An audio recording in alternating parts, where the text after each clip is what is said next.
Yan, naglilinis na siya ng kulungan ng mga baboy. Sipag, diba? Minsan, ako din na naglilinis dyan. Tulungan kaming dalawa. Pag-alaga ng mga alaga naming hayop.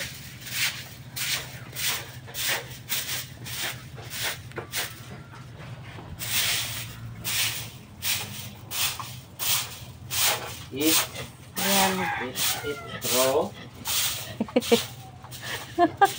May pa-English ko. Nalalami. Oo naman talaga. Naglilinis naman talaga ako ah.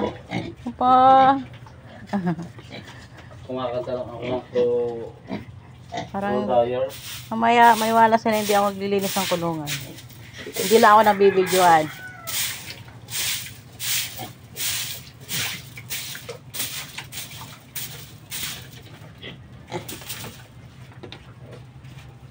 Yan naman talagang gawain natin sa ano araw-araw. Routine. Yan ang routine namin.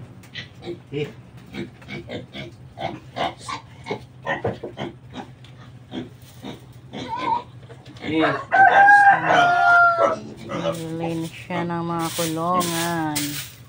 Mga bawal para malinis ang kulungan nila. Para malinis ang kulungan nila guys.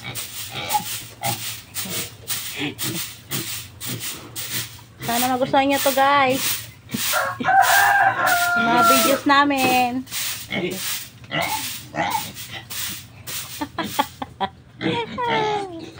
Kaloka.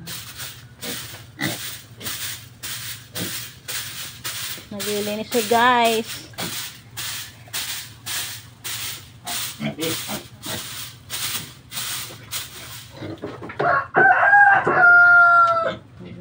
Hindi mayugba ng kulungan. Ang sipag talaga. Grabe. Wala kang masabi.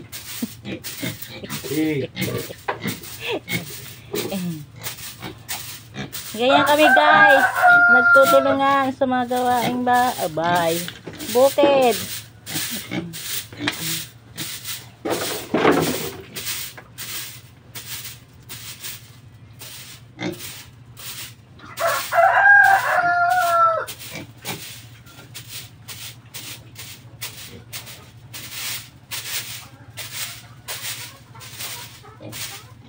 Linis pa more.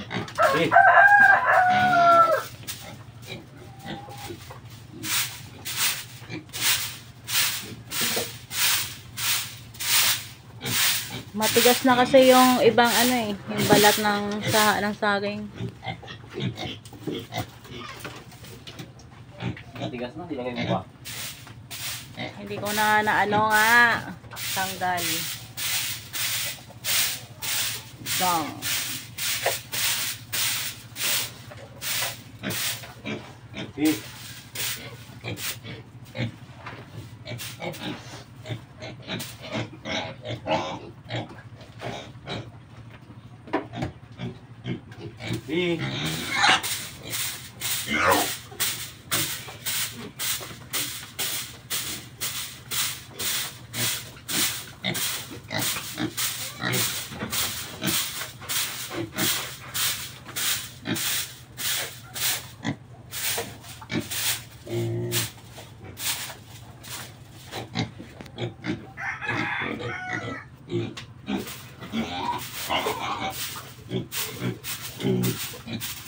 Dapat magbota ka dyan. Napakan mo yung ebs nila. Madumi.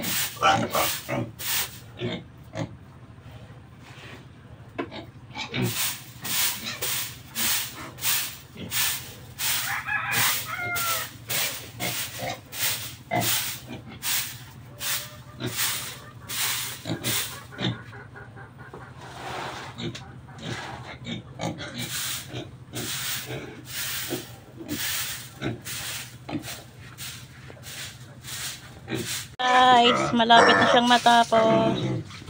Napaliguan niya yung mga biik.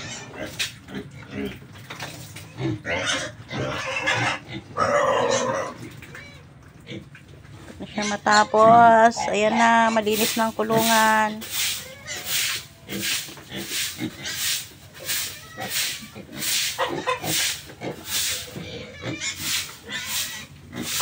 na ang kulungan nila, guys.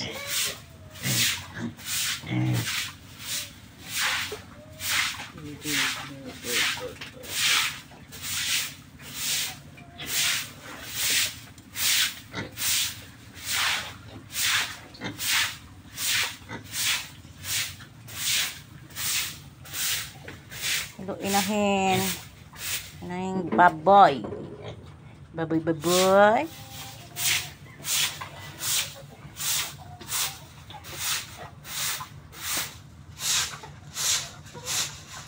Ito ang inahing baboy. Yan ang mga anak niya, guys. Yan mga anak niya, guys. Marami na siyang inanak. Ako lang hindi pa nagkakaanak. Muti pa yung baboy. Anak. Anak na. Ako hindi pa. Kaloka. Arito. Sana all may anak.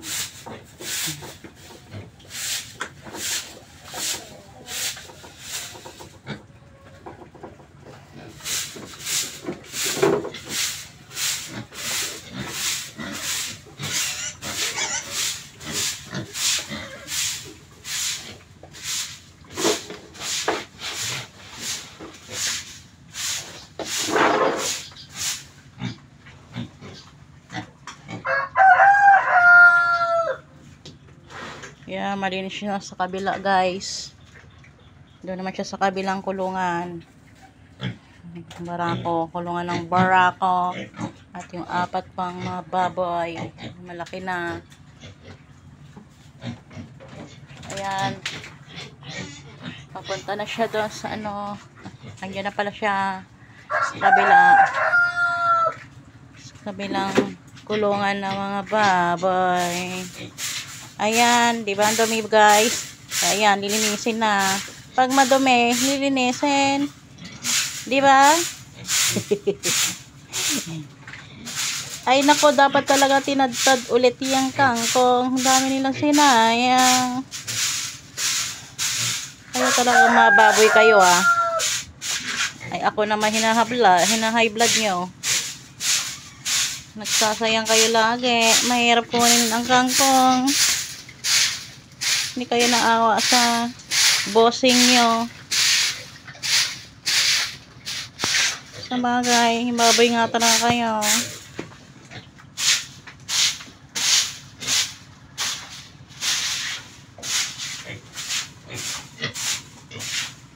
Ayan yung barako. Si barako. Barakong baboy.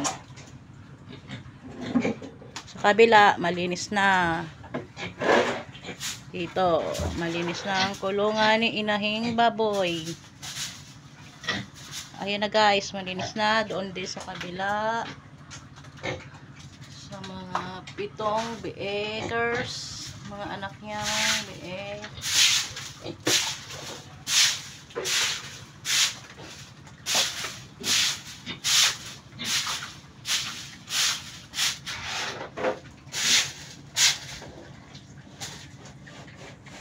Ayan na, guys. Umpisan pa lang linisin yung kabila. Ay, dik.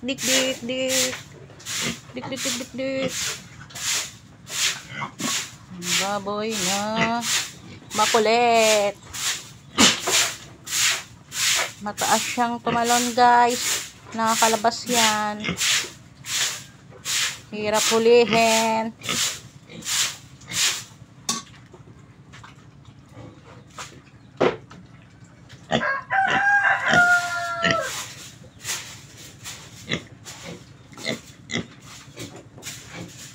Ayan. Ipag-usap siya doon sa lola niya. Ipag-usap pa sa lola mo. Lola niya yon, guys. Anak siya ng isang inahin na nadisgrasyang mga anak. Ito yung anak niyang una. Sayang yung 11 na biik. Hindi na rin nabuhay kasi wala na silang nanay. Kaya na-disgrasya sa panganganak.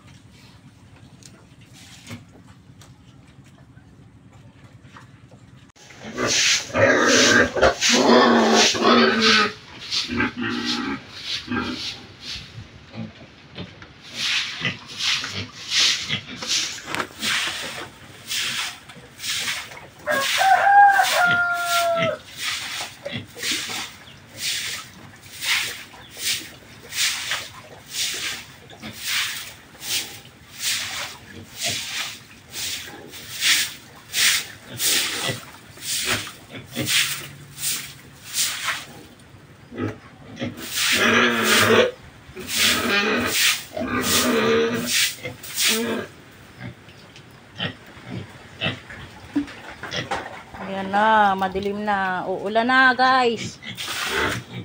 Madilim. Madilim ang kalangitan na naman. Madilim ang kalangitan. Uulan na naman siya, guys. Ayan na, malapit nang matapos dito sa pang-apat na babong. Flash natin. Ayan na, guys. Malapit na, malinis na ang kulungan nila. Malapit nang matapos si William. Maglinis.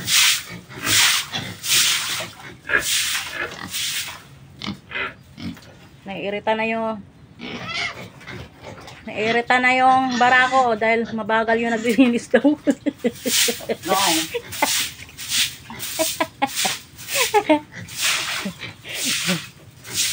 Mabagal daw kasi yung naglilinis.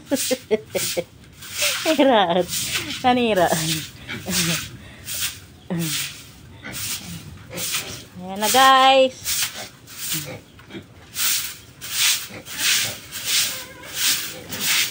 Ayan na, masyadong masyadong maliwanag. Maliwanag ang buwan.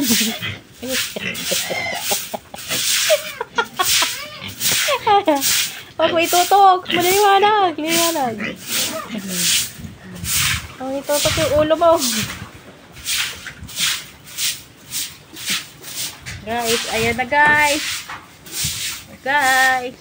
Puro guys eh.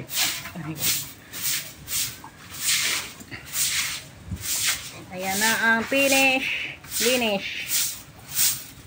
Ayan ang pagtatapos yung paglilinis dito sa kabila at doon din. Wala, malinis na ulit yung kulungan nila, guys. Kailangan talaga pag nag-aalaga ka ng mga hayop sa farm, kailangan hindi lang doble, milyong beses na sipag, guys. Kailangan talaga masipag ka sa mga gawaing bukid, lalo na sa mga hayop, kasi yung mga dumi nila ay kailangan laging malinis ang kulungan nila, guys. Magpapakain ka na? Oo, ba? Maaga pa naman.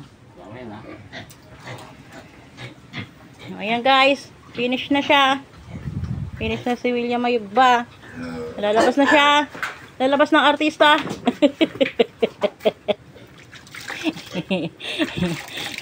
Ayan na, guys, dito na magtatapos ang kanyang paglilinis. Malapit ng mga yan. Kaya dapat lagi malinis. Thank you for watching. Salamat sa panonood po. And subscribe po. Thank you.